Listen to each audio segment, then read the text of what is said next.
Canadian elections have given numerous messages to Indian people as well as our politicians. Welcome back, Justin Trudeau.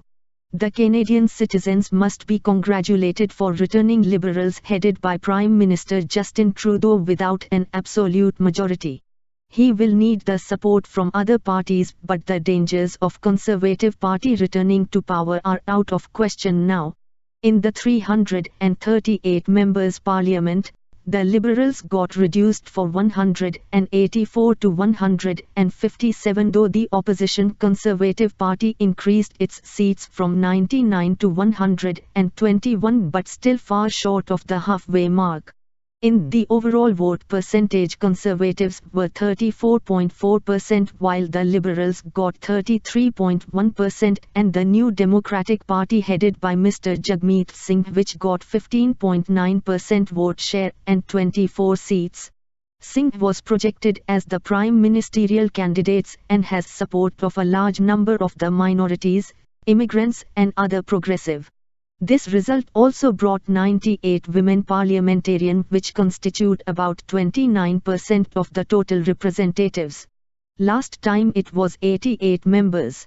This time the Canadians have elected 19 members from Indian communities, in which 18 happened to be Sikhs, perhaps their greatest representation in power structure anywhere in the world. In Indian Parliament there are merely 13 as per reports. Last year when Prime Minister Justin Trudeau visited India, he joked that he has more ministers from Sikh community than the government of India. In fact, he had 5 Sikh ministers, including one member holding the Ministry of Defence portfolio. The party-wise breakup of these winning Indian Canadian also reflects a clear trend. 13 were elected on Liberal Party ticket headed by the Prime Minister, 4 by the Conservative Party and 1 by the NDP. Canada's population is about 3,75,89,262. In terms of size, Canada is the second biggest country after Russia, and it has a size of 9.9 million square kilometers. When the government world over, particularly in the neighboring USA, were speaking up against the immigrants and minorities, Canada was welcoming them with an open arm.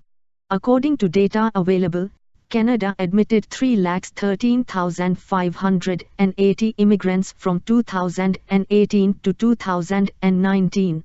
There was huge campaign against the Prime Minister Justin Trudeau for his alleged participation and support in some racist programs during his student days, but it was clear that the people of Canada looked at his current track record and voted him. People of Canada have delivered a verdict which should make all of us proud. It did not give a solid majority to the Liberal Party, maybe because of their failure on certain domestic fronts, but it supported them. Moreover, the growth of the parties like NDP suggest that people would support the voices of minorities and immigrants. The people of India can learn a lot from Canada. How Canada is welcoming people from different parts of the world and how they are putting them in their power structure.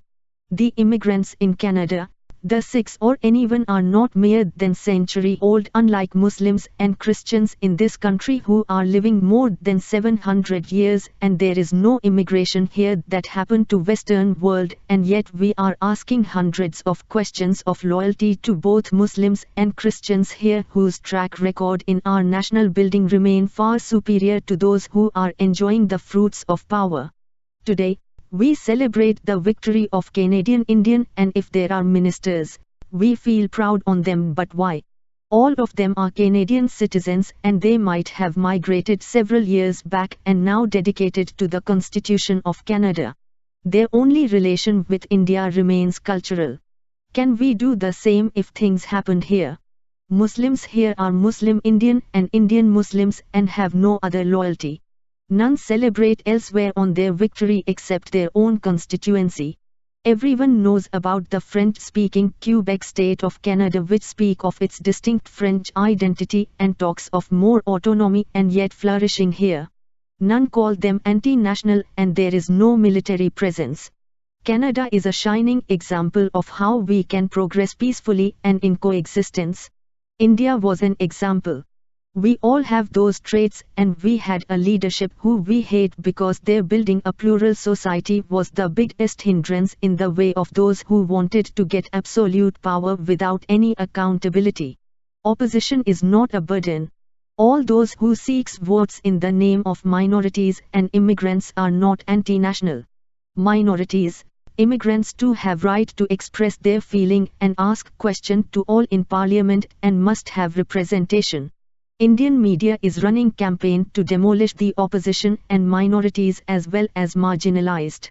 Canadians have voted in a very diverse way, and perhaps this is the best way now to run democracy and remain committed to people. With absolute majorities, we are handing over power to dictators who are never democratic and misusing the faith of the people posed in them. The arrogance of power is allowing them to betray people and be pygmies of the big industrial houses. Both the political parties and Indian media must understand that diversity is to be celebrated and enjoyed. India should learn from the West and Canada. Canada is a new country in comparison to us, but it is welcoming minorities, immigrants, and we as an ancient civilization with a great track record of multiple faiths working together and contributing to nation building are converting our own people as foreigner or anti-national just because he does not follow your faith, which is sad and dangerous too.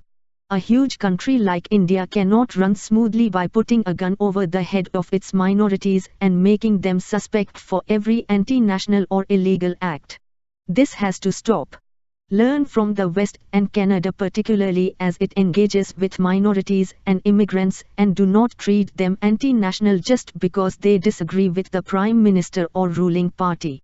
We welcome Justin Trudeau again and hope his policies will strengthen world peace by increased engagements with migrants and minorities of all varieties world over. Vidya Bhushan Rawat. 24 October 2019